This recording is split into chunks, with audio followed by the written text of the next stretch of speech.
सच्चा दरबार है, सच्चे मन से जो कोई ध्यावे उसका बेड़ा पार है।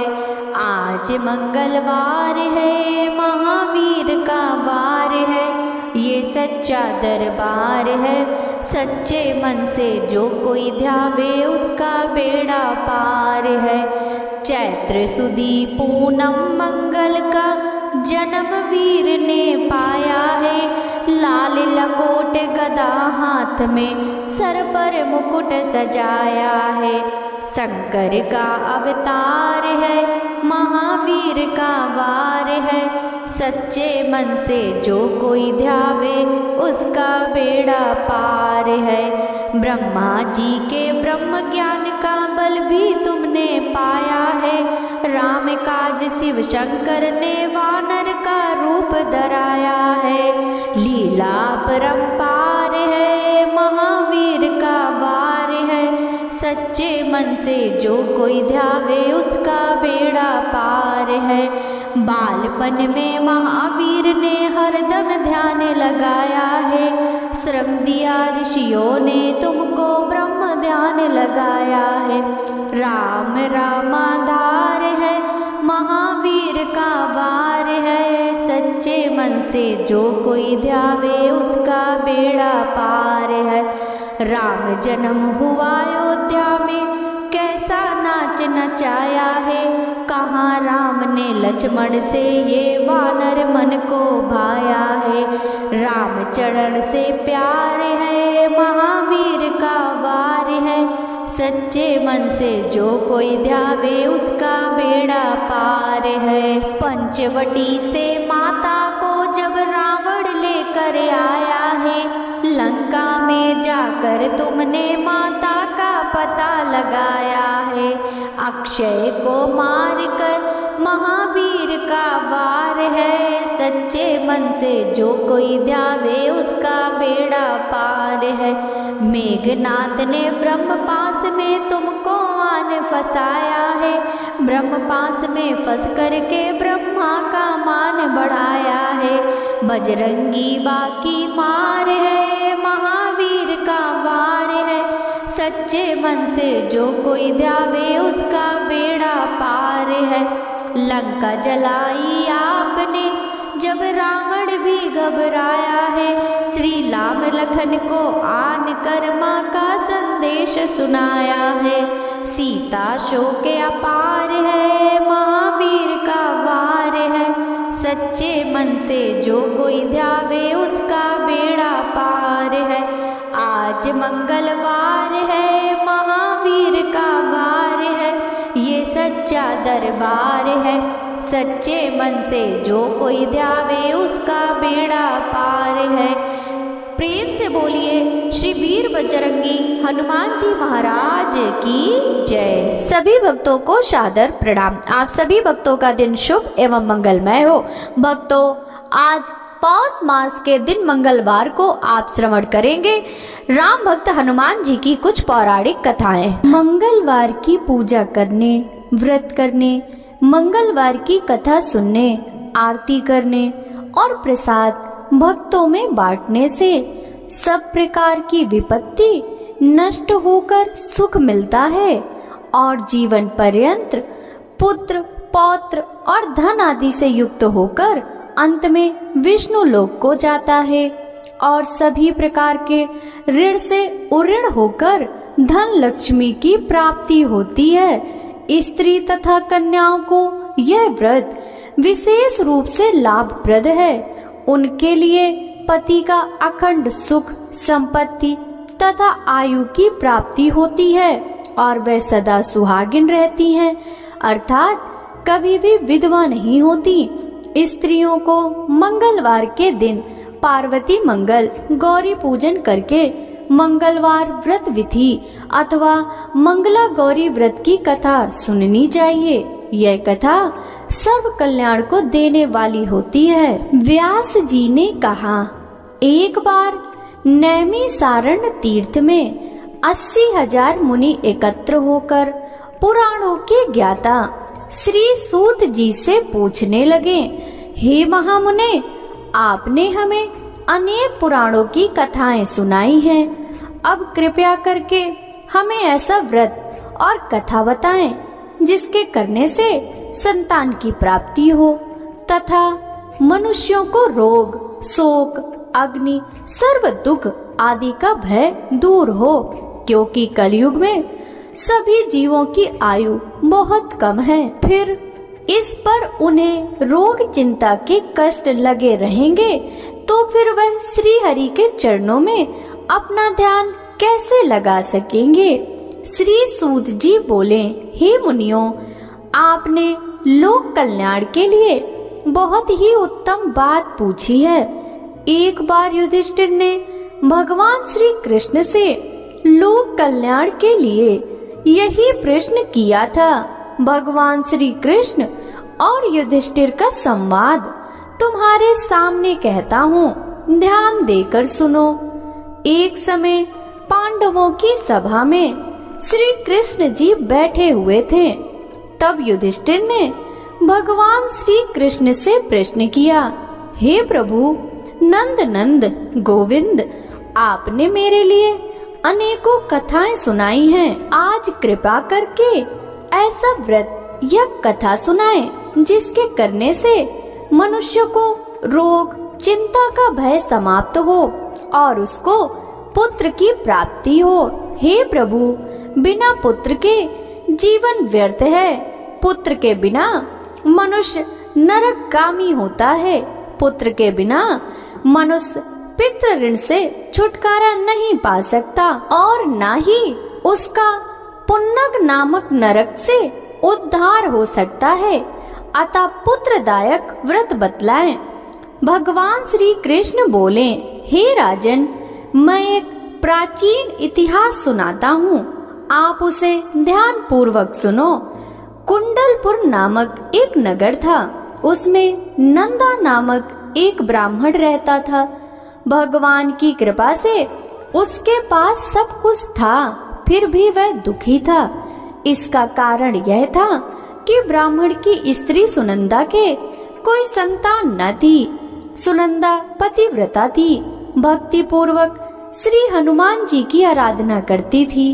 मंगलवार के दिन व्रत करके अंत में भोजन बनाकर हनुमान जी का भोग लगाने के बाद स्वयं भोजन करती थी। एक बार मंगलवार के दिन ब्राह्मणी गृह कार्य की अधिकता के कारण हनुमान जी को भोग न लगा सकी, तो इस पर उसे बहुत दुख हुआ। उसने कुछ भी नहीं खाया और अपने मन में प्रण किया कि अब तो अगले मंगलवार को ही हनुमान जी का भोग लगाकर अन्न जल ग्रहण करूंगी। ब्राह्मणी सुनंदा प्रतिदिन भोजन बनाती, श्रद्धा पूर्वक पति को खिलाती, परंतु स्वयं भोजन नहीं करती और मन ही मन श्री हनुमान जी की आराधना करती थी। इसी प्रकार 6 दिन गुजर गए और ब्राह्मणी सुनंदा अपने निश्चय के अनुसार भूखी प्यासी निराहार रही। अगले मंगलवार को ब्राह्मणी सुनंदा प्रातः काल ही बेहोश होकर गिर पड़ी। ब्राह्मणी सुनंदा की इस असीम भक्ति के प्रभाव से श्री हनुमान जी बहुत प्रसन्न हुए और प्रकट होकर बोले, सुनंदा, मैं तेरी भक्ति से बहुत प्रसन्न हूँ, तू उठ और वर मांग। सुनंदा अपने आराध्य देव श्री हनुमान जी को देखकर आनंद की अधिकता से विह्वल हो श्री हनुमान जी के चरणों में गिरकर बोली, हे प्रभु, मेरी कोई संतान नहीं है, कृपया करके मुझे संतान प्राप्ति का आशीर्वाद दें, आपकी अति कृपा होगी। श्री महावीर जी बोले, तेरी इच्छा पूर्ण होगी, तेरे एक कन्या पैदा होगी, उसके अष्टांग प्रतिदिन सोना दिया करेंगे। इस प्रकार कहकर श्री महावीर भगवान जी अंतर्ध्यान हो गए। ब्राह्मणी सुनंदा बहुत हर्षित हुई और सभी समाचार अपने पति से कहा। ब्राह्मण देव कन्या का वरदान सुनकर कुछ दुखी हुए, परंतु सोना मिलने की बात सुनी तो वह बहुत प्रसन्न हुए। विचार किया कि ऐसी कन्या के साथ मेरी निर्धनता भी समाप्त हो जाएगी। श्री हनुमान जी की कृपा से वह ब्राह्मणी गर्भवती हुई और 10वें महीने में उसे बहुत ही सुंदर पुत्री प्राप्त हुई। यह बच्ची अपने पिता के घर में ठीक उसी तरह से बढ़ने लगी जिस प्रकार शुक्ल पक्ष का चंद्रमा बढ़ता है। 10वें दिन ब्राह्मण ने उस बालिका का नामकरण संस्कार कराया। उसके कुल पुरोहित ने उस बालिका का नाम रत्नावली रखा, क्योंकि यह कन्या सोना प्रदान किया करती थी। इस कन्या ने पूर्व जन्म में बड़े ही विधान से मंगल देव का व्रत किया था। रत्नावली का अष्टांग बहुत सा सोना देता था। उस सोने से नंदा ब्राह्मण बहुत ही धनवान हो गया। अब ब्राह्मणी भी बहुत अभिमान करने लगी थी। समय बीतता रहा। अब रत्नावली 10 वर्ष की हो चुकी थी। एक दिन जब नंदा ब्राह्मण प्रसन्न चित्त था, तब सुनंदा ने अपने पति से कहा, मेरी पुत्री रत्नावली विवाह के योग्य हो गई है, अतः आप कोई सुंदर तथा योग्य वर देखकर इसका विवाह कर दें। यह सुन ब्राह्मण बोला, अभी तो रत्नावली बहुत छोटी है। तब ब्राह्मणी बोली, शास्त्रों की आज्ञा है कि कन्या 8वें वर्ष में गौरी, 9 वर्ष में रोहिणी, 10वें वर्ष में कन्या, इसके पश्चात रजस्वला हो जाती है। गौरी के दान से पाताल लोक की प्राप्ति होती है, राहणी के दान से वैकुंठ लोक की प्राप्ति होती है, कन्या के दान से इंद्र लोक में सुखों की प्राप्ति होती है। अगर हे पति देव रजस्वला का दान किया जाता है तो घोर नरक की प्राप्ति होती है। इस पर ब्राह्मण बोला, अभी तो रत्नावली मात्र 10 ही वर्ष की है और मैंने तो 16-16 साल की कन्याओं के विवाह कराए हैं, अभी जल्दी क्या है। तब ब्राह्मणी सुनंदा बोली, आपको तो लोभ अधिक हो गया है। शास्त्रों में कहा गया है कि माता पिता और बड़ा भाई रजस्वला कन्या को देखते हैं तो वह अवश्य ही नरकगामी होते हैं। तब ब्राह्मण बोला, अच्छी बात है, कल मैं अवश्य ही योग्य वर की तलाश में अपना दूत भेजूंगा। दूसरे दिन ब्राह्मण ने अपने दूत को बुलाया और आज्ञा दी कि जैसी सुंदर मेरी कन्या है वैसा ही सुंदर उसके लिए वर तलाश करो। दूत अपने स्वामी की आज्ञा पाकर निकल पड़ा। पंपई नगर में उसने एक सुंदर लड़के को देखा। यह बालक एक ब्राह्मण परिवार का बहुत गुणवान पुत्र था। इसका नाम सोमेश्वर था। दूत ने इस सुंदर व गुणवान ब्राह्मण के पुत्र के बारे में अपने स्वामी को पूर्ण विवरण दिया। ब्राह्मण नंदा को भी सोमेश्वर अच्छा लगा और फिर शुभ मुहूर्त में विधि पूर्वक कन्यादान करके ब्राह्मण ब्राह्मणी संतुष्ट हुए। परंतु ब्राह्मण के मन में तो लोभ समाया हुआ था। उसने कन्यादान तो कर दिया पर वह बहुत खिन्न भी था। उसने विचार किया कि रत्नावली तो अब चली जाएगी और मुझे इससे जो सोना मिलता था वह अब मिलेगा नहीं। मेरे पास जो कुछ धन था वह तो इसके विवाह में खर्च हो गया और जो शेष बचा है वह भी कुछ दिनों पश्चात समाप्त हो जाएगा। मैंने तो इसका विवाह करके बहुत बड़ी भूल कर दी है। अब कोई ऐसा उपाय हो कि रत्नावली मेरे घर में ही बनी रहे, अपनी ससुराल ना जावे। लोभ रूपी राक्षस ब्राह्मण के मस्तिष्क पर छाता जा रहा था। रात भर अपनी सैया पर बेचैनी से करवटे बदलते बदलते उसने एक बहुत ही क्रूर निर्णय लिया। उसने विचार किया कि जब रत्नावली को लेकर उसका पति सोमेश्वर अपने घर के लिए जाएगा तो वह मार्ग में छिपकर सोमेश्वर का वध कर देगा और अपनी लड़की को अपने घर ले जावेगा, जिससे नियमित रूप से उसे सोना भी मिलता रहेगा और समाज का कोई मनुष्य उसे दोष भी नहीं दे सकेगा। प्रातः काल हुआ तो नंदा और सुनंदा ने अपने जमाई तथा लड़की को बहुत सारा धन देकर विदा किया। सोमेश्वर अपनी पत्नी रत्नावली को लेकर ससुराल से अपने घर की तरफ चल दिया। ब्राह्मण नंदा महालोभ के वशीभूत हो अपनी मति खो चुका था। पाप पुण्य को उसे विचार न रहा था।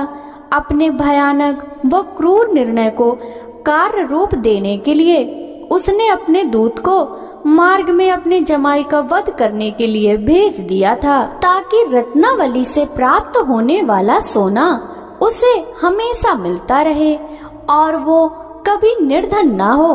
ब्राह्मण के दूत ने अपने स्वामी की आज्ञा का पालन करते हुए उसके जमाई सोमेश्वर का मार्ग में ही वध कर दिया। समाचार प्राप्त कर ब्राह्मण नंदा मार्ग में पहुंचा और रुदन करती हुई अपनी पुत्री रत्नावली से बोला, हे पुत्री, मार्ग में लुटेरों ने तेरे पति का वध कर दिया। भगवान की इच्छा के आगे किसी का कोई वश नहीं चलता। अब तू घर चल, वहाँ पर ही रहकर शेष जीवन व्यतीत करना। जो भाग्य में लिखा है वही होगा। अपने पति की अकाल मृत्यु से रत्नावली बहुत दुखी हुई। करुण क्रंदन व रुदन करते हुए अपने पिता से बोली, हे पिताजी, इस संसार में जिस स्त्री का पति नहीं है उसका जीना व्यर्थ है।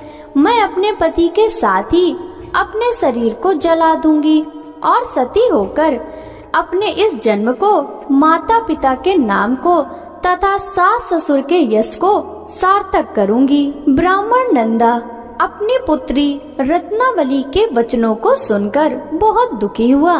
विचार करने लगा, मैंने व्यर्थ ही जमाई वध का पाप अपने सिर लिया। रत्नावली तो उसके पीछे अपने प्राण तक देने को तैयार है। मेरा तो दोनों तरफ से मरण हो गया। धन तो अब मिलेगा नहीं। जमाई वध के पाप के फलस्वरूप यम यातना भी भुगतनी पड़ेगी। यह सोचकर वह बहुत खिन्न हुआ। सोमेश्वर की चिता बनाई गई।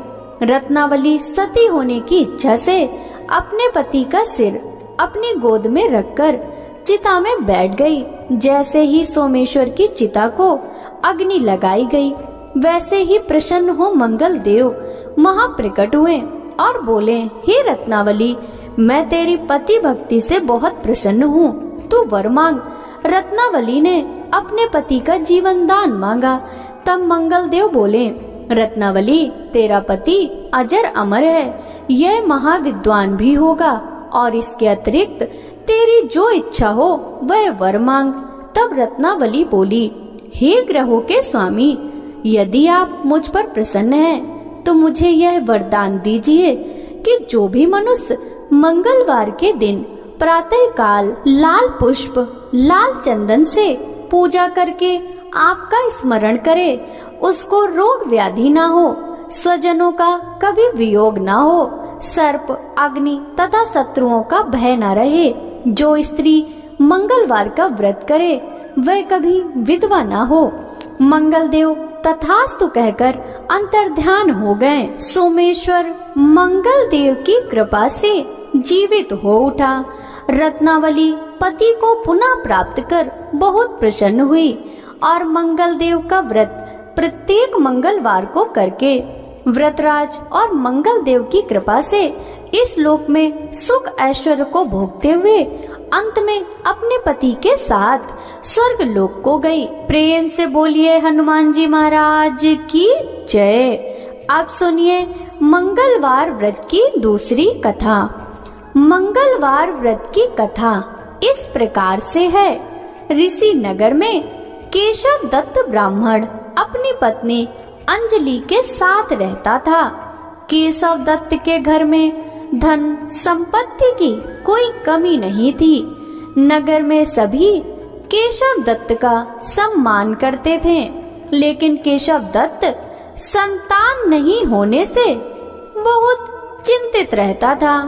दोनों पति पत्नी मंगलवार को मंदिर में जाकर हनुमान जी की पूजा करते थे। विधिवत मंगलवार का व्रत करते हुए कई वर्ष बीत गए। ब्राह्मण बहुत निराश हो गया, लेकिन उसने व्रत करना नहीं छोड़ा।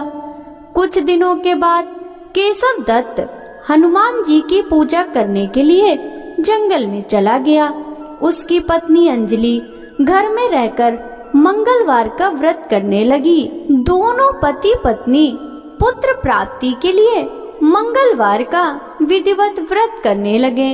कुछ दिनों बाद अंजलि ने अगले मंगलवार को व्रत किया, लेकिन किसी कारणवश उस दिन अंजलि हनुमान जी को भोग नहीं लगा सकी और उस दिन वह सूर्यास्त के बाद भूखी ही सो गई। अगले मंगलवार को हनुमान जी को भोग लगाए बिना उसने भोजन नहीं करने का प्रण कर लिया। 6 दिन तक अंजलि भूखी प्यासी रही।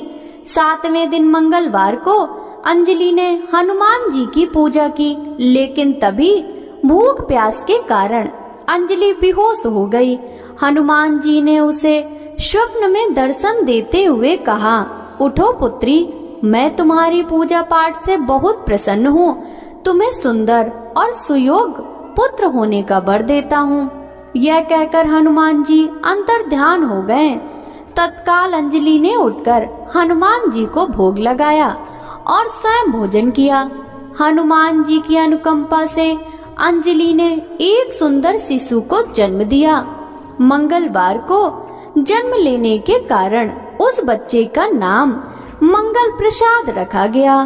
कुछ दिनों बाद अंजलि का पति केशव दत्त भी घर लौट आया। उसने मंगल को देखा तो अंजलि से पूछा, यह सुंदर बच्चा किसका है? अंजलि ने खुश होते हुए हनुमान जी के दर्शन देने और पुत्र प्राप्त होने का वरदान देने की सारी कथा सुना दी, लेकिन केशव दत्त को उसकी बातों पर विश्वास नहीं हुआ। उसके मन में पता नहीं कैसे यह कलुषित विचार आ गया कि अंजलि ने उसके साथ विश्वासघात किया है। अपने पापों को छिपाने के लिए अंजलि झूठ बोल रही है। केशव दत्त ने उस बच्चे को मार डालने की योजना बनाई। एक दिन केशव दत्त स्नान के लिए कुएं पर गया। मंगल भी उसके साथ था। केशव दत्त ने मौका देखकर मंगल को कुएं में फेंक दिया और घर आकर बहाना बना दिया कि मंगल तो कुएं पर मेरे पास पहुंचा ही नहीं। केशव दत्त के इतने कहने के ठीक बाद मंगल दौड़ता हुआ घर लौट आया। केशव दत्त मंगल को देखकर बुरी तरह हैरान हो उठा। उसी रात हनुमान जी ने केशव दत्त को स्वप्न में दर्शन देते हुए कहा, तुम दोनों के मंगलवार के व्रत करने से प्रसन्न होकर पुत्र जन्म का वर मैंने दिया था, फिर तुम अपनी पत्नी को उल्टा क्यों समझते हो? उसी समय केशव दत्त ने अंजलि को जगाकर उससे क्षमा मांगते हुए स्वप्न में हनुमान जी के दर्शन देने की सारी कहानी सुनाई। केशव दत्त ने अपने बेटे को हृदय से लगाकर बहुत प्यार किया। उस दिन के बाद सभी आनंद पूर्वक रहने लगे। मंगलवार का विधिवत व्रत करने से केशव दत्त और उनके सभी कष्ट दूर हो गए। इस तरह जो स्त्री पुरुष विधिवत मंगलवार का व्रत करके कथा सुनते हैं, हनुमान जी उनके सभी कष्ट दूर करके घर में धन संपत्ति का भंडार भर देते हैं। शरीर के सभी रक्त विकार के रोग भी नष्ट हो जाते हैं। प्रेम से बोलिए हनुमान जी महाराज की जय। भक्तों, अब सुनिए राम नाम की महिमा। लंकापति रावण के वध के बाद जब अयोध्यापति प्रभु श्री राम की कीर्ति दूर दूर तक फैल रही थी और वह मर्यादा पुरुषोत्तम कहलाने लगे थे, तब एक दिन महादेव शिव की इच्छा भी मर्यादा पुरुषोत्तम श्री राम से मिलने की हुई।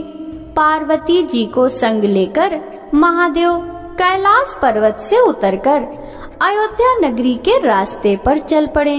भगवान शिव और माँ पार्वती को अयोध्या आया देखकर राम जी बहुत खुश हुए। माता जानकी ने उनका उचित आदर सत्कार किया और स्वयं भोजन बनाने के लिए रसोई में चली गईं। इस बीच भगवान शिव ने श्री राम जी से पूछा, आपके सेवक हनुमान जी दिखाई नहीं पड़ रहे हैं। श्री राम जी बोले, वे बगीचे में हैं। शिव जी ने श्री राम जी से बगीचे में जाने की अनुमति मांगी और पार्वती जी का हाथ थामकर बगीचे में आ गए। बगीचे की खूबसूरती देखकर उनका मन मोहित हो गया। आम के एक घने वृक्ष के नीचे हनुमान जी दीन दुनिया से बेखबर गहरी नींद में सोए थे और एक लय में खर्राटों से राम नाम की ध्वनि उठ रही थी। चकित होकर शिवजी और माता पार्वती एक दूसरे की ओर देखने लगे। माता पार्वती मुस्कुरा उठी और वृक्ष की डालियों की ओर इशारा किया। राम नाम सुनकर पेड़ की डालियां भी झूमने लगी थी और इनके बीच से भी राम नाम उच्चारित हो रहा था। शिवजी इस राम नाम की धुन में मस्त मगन होकर खुद भी राम राम कहकर नाचने लगे। माता पार्वती जी ने भी अपने पति का अनुसरण किया और अपने कोमल पैर थिरकाने लगी।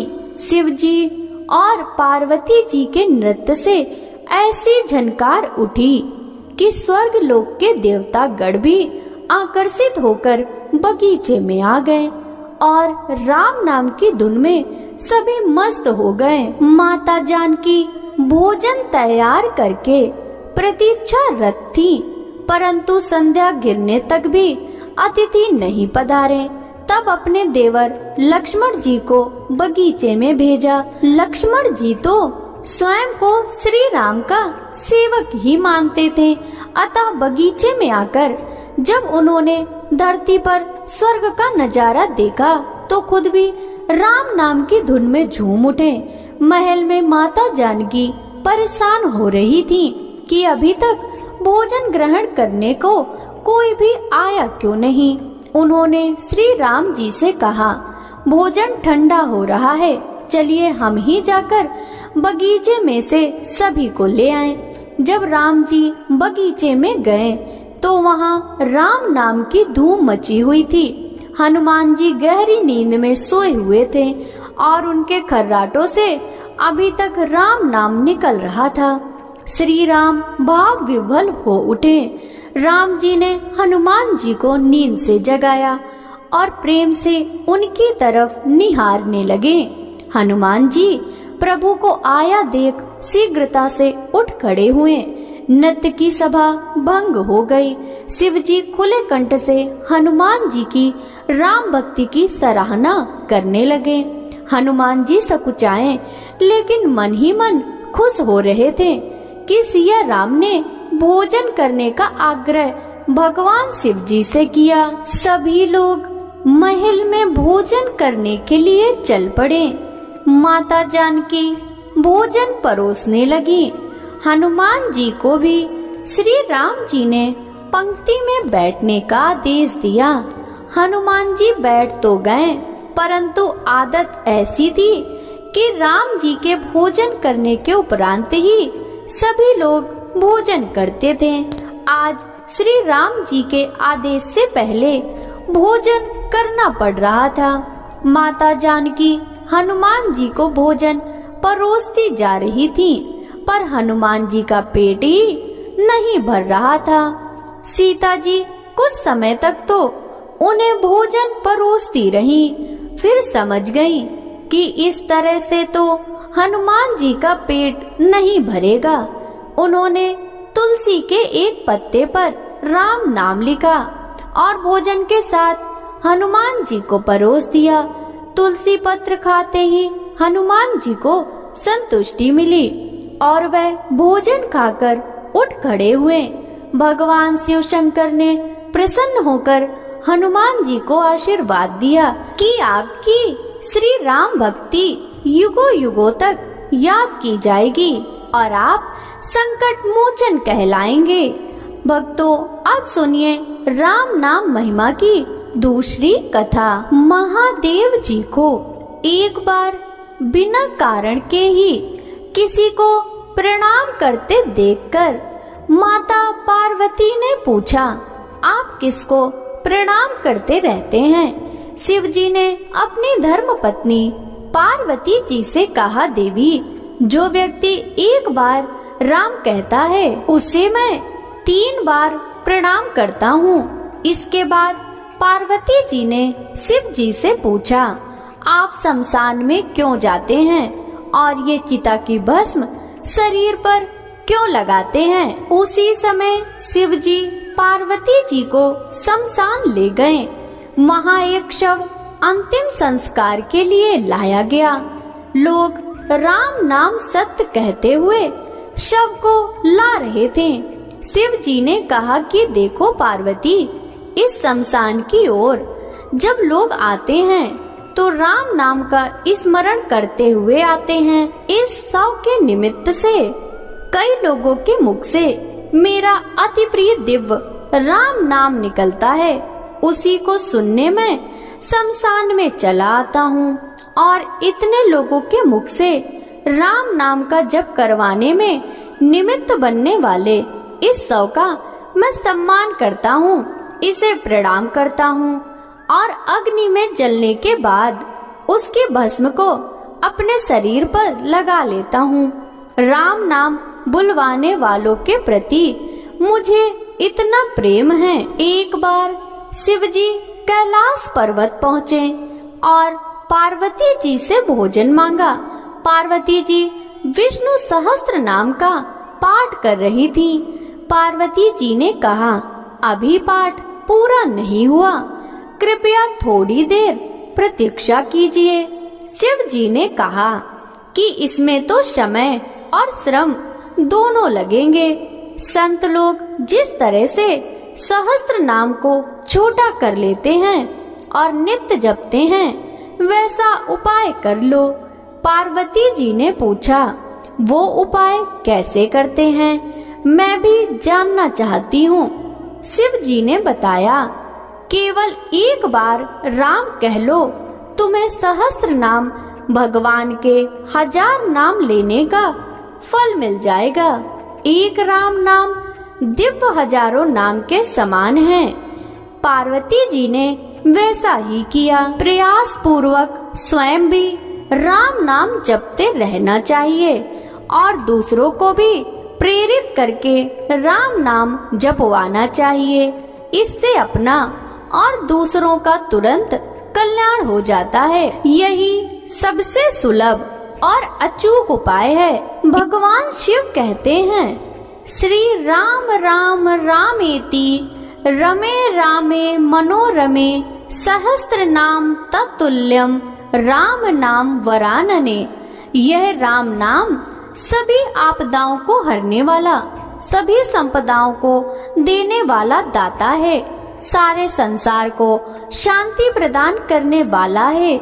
इसीलिए इसे मैं बार बार प्रणाम करता हूँ।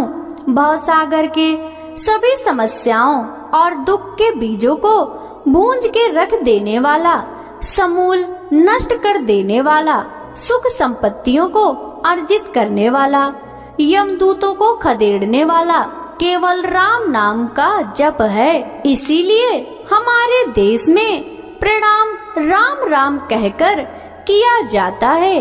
प्रेम से बोलिए श्री रामचंद्र की जय, हनुमान जी महाराज की जय। भक्तों, अब सुनिए बिल्व वृक्ष की महिमा।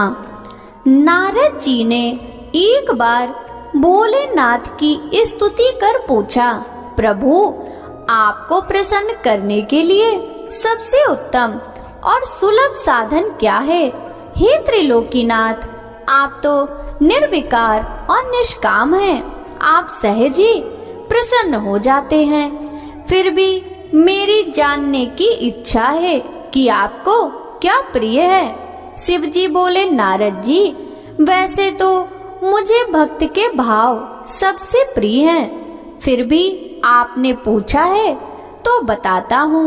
मुझे जल के साथ साथ बिल्व पत्र बहुत प्रिय हैं। जो अखंड बिल्व पत्र मुझे श्रद्धा से अर्पित करते हैं, मैं उन्हें अपने लोक में स्थान देता हूँ।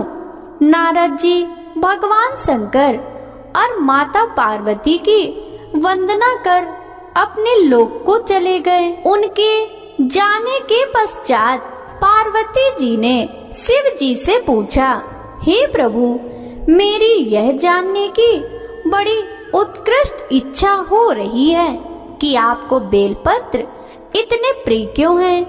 कृपया करके मेरी जिज्ञासा शांत करें। शिव जी बोले, हे शिवे, बिल्व के पत्ते मेरी जटा के समान हैं। उसका त्रिपत्र यानी 3 पत्ते ऋग्वेद, यजुर्वेद और सामवेद हैं।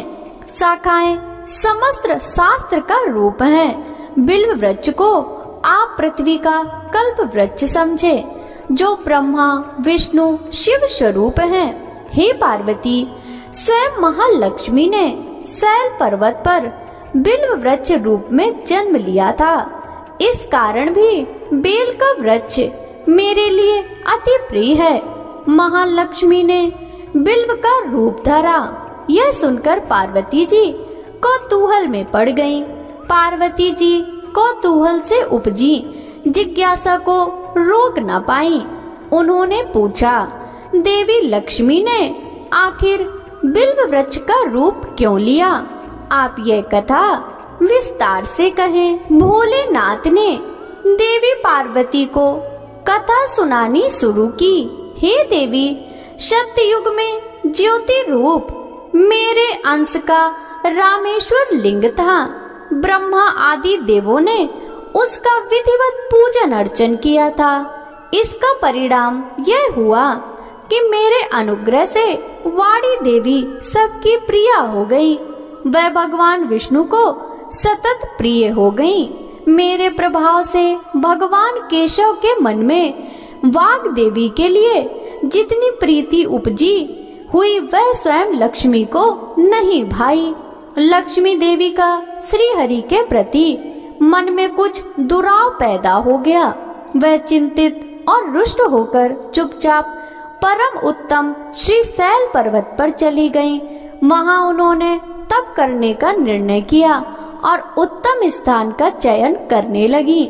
महालक्ष्मी ने उत्तम स्थान का निश्चय करके मेरे लिंग विग्रह की उग्र तपस्या प्रारंभ कर दी।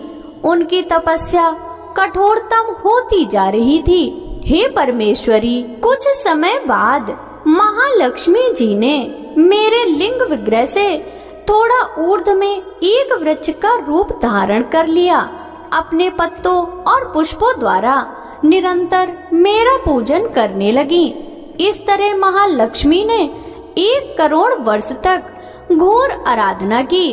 अंततः उन्हें मेरा अनुग्रह प्राप्त हुआ। मैं वहां प्रकट हुआ और देवी से इस घोर तप की आकांक्षा पूछकर वरदान देने को तैयार हुआ।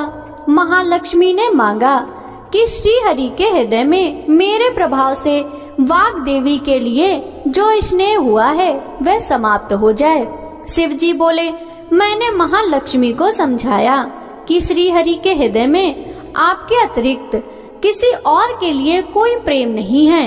वाग देवी के प्रति उनका प्रेम नहीं अपितु श्रद्धा है।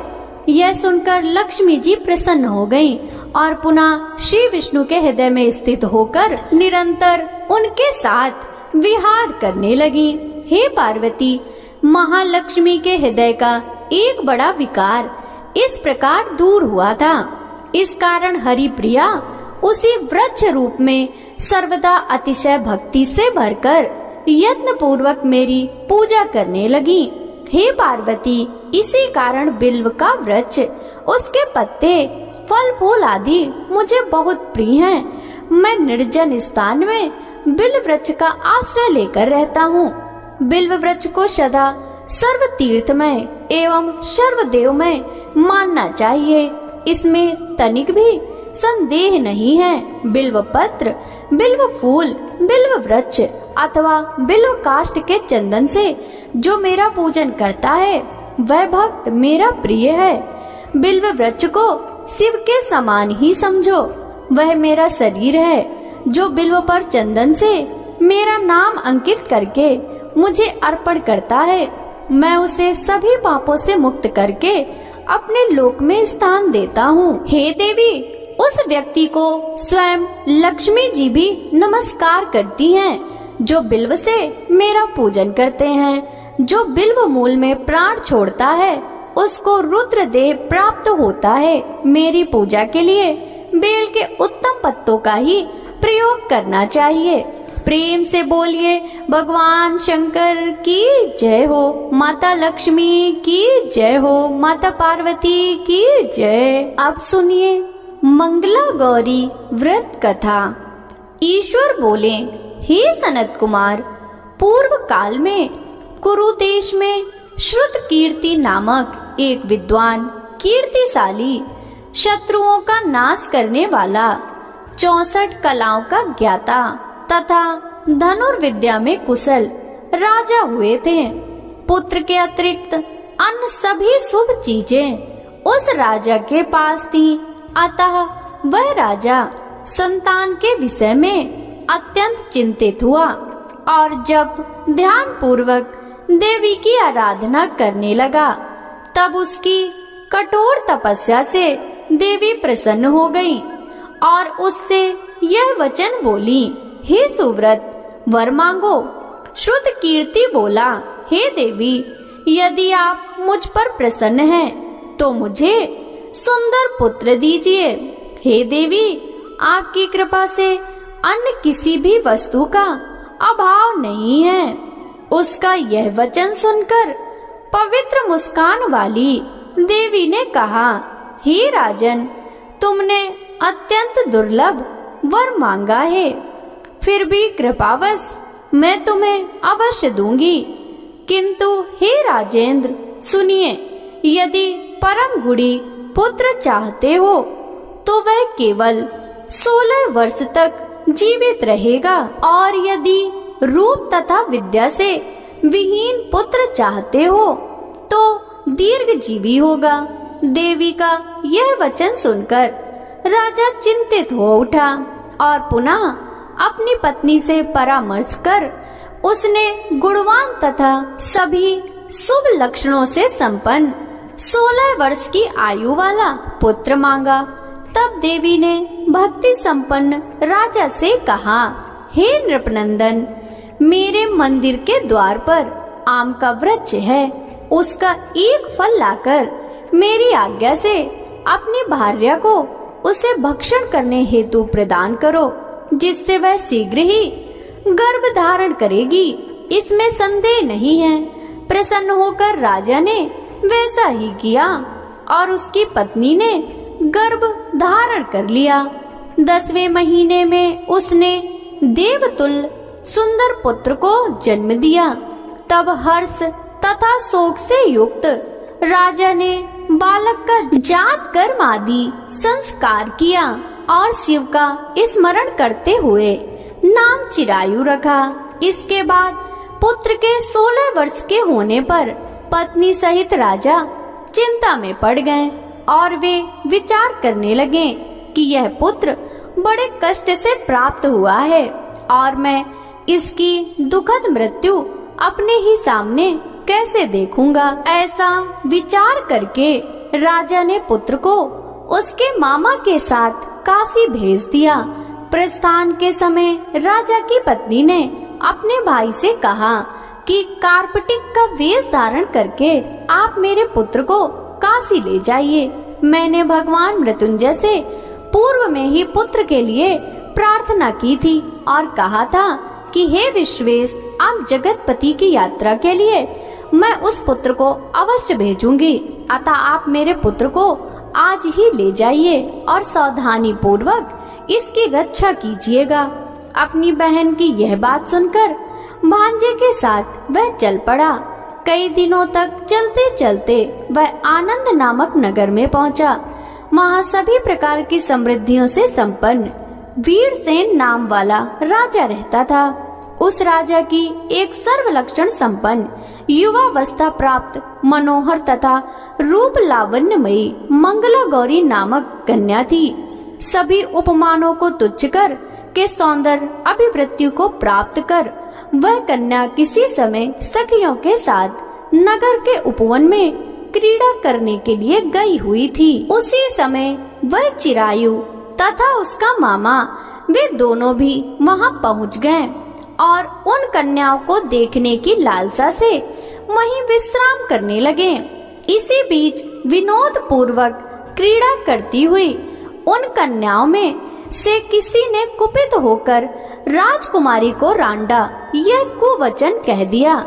तब उस अशुभ वचन को सुनकर राजकुमारी ने कहा, तुम अनुचित बात क्यों बोल रही हो? मेरे कुल में तो इस प्रकार की कोई नहीं है।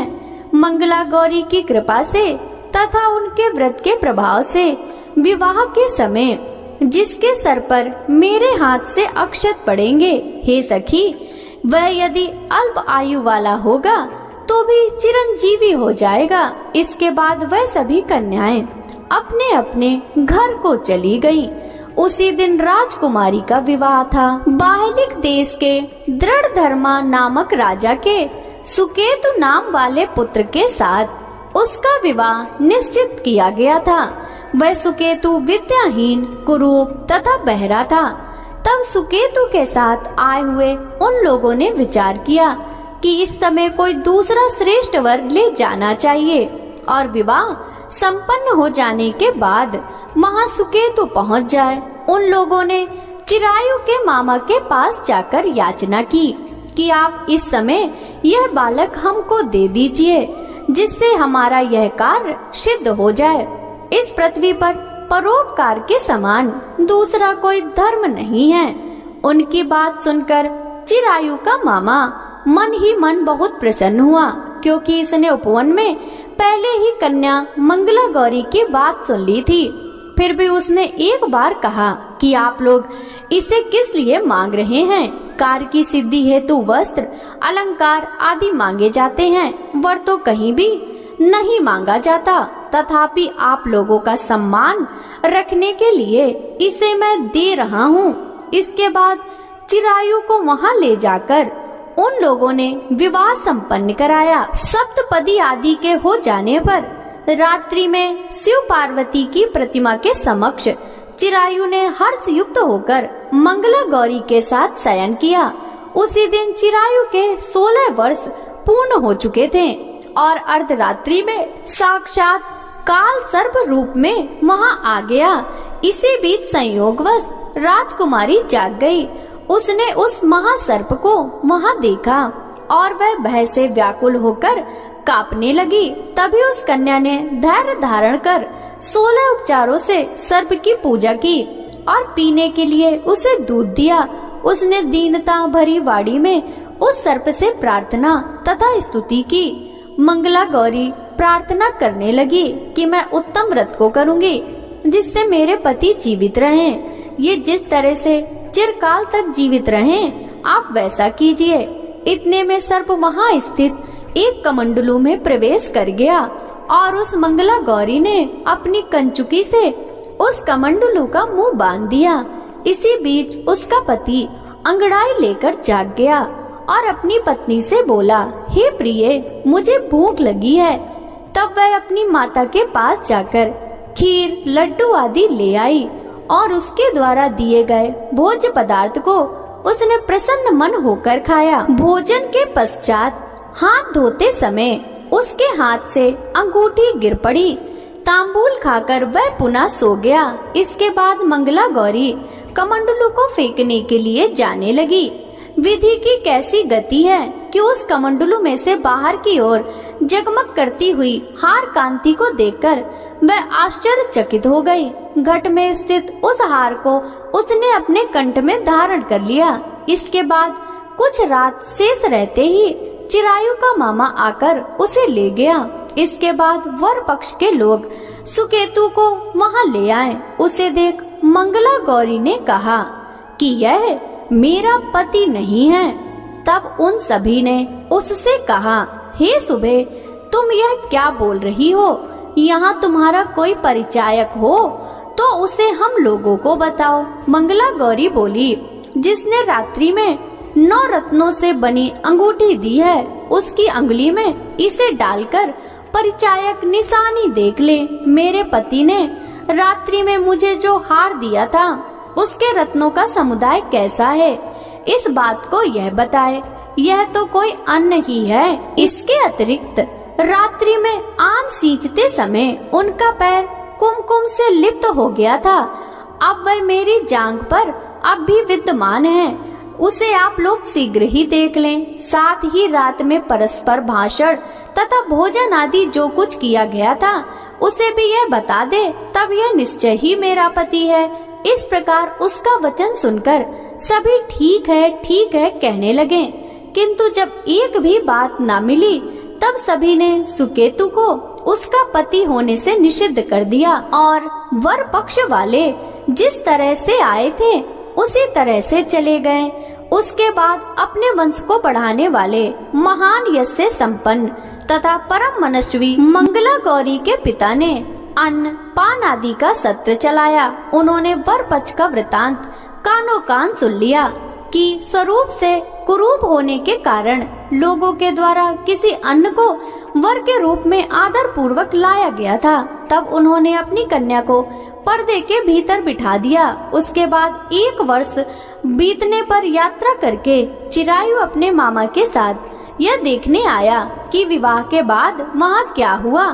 तब उसे गवाक्ष के भीतर से देखकर वह मंगला गौरी अत्यंत प्रसन्न हुई और माता पिता से बोली कि मेरे पति आ गए हैं।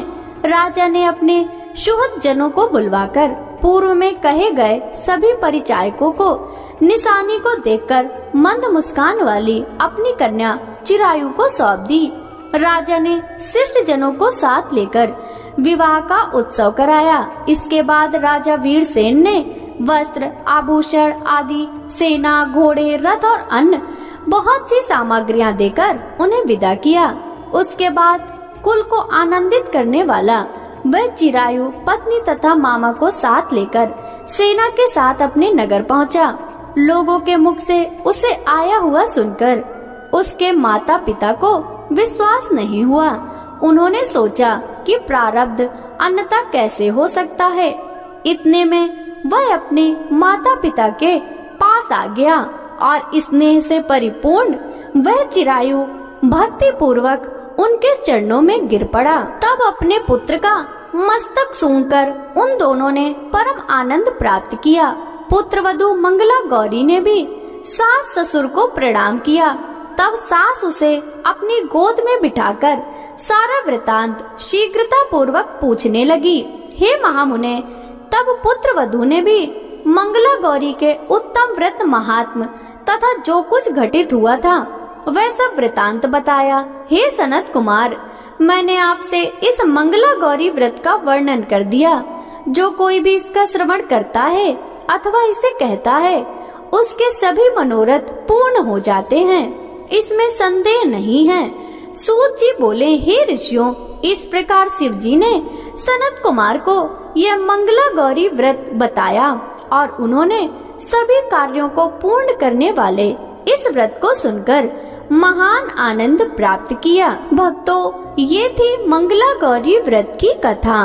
प्रेम से बोलिए माँ मंगला गौरी की जय। बोलिए भगवान श्री रामचंद्र की जय।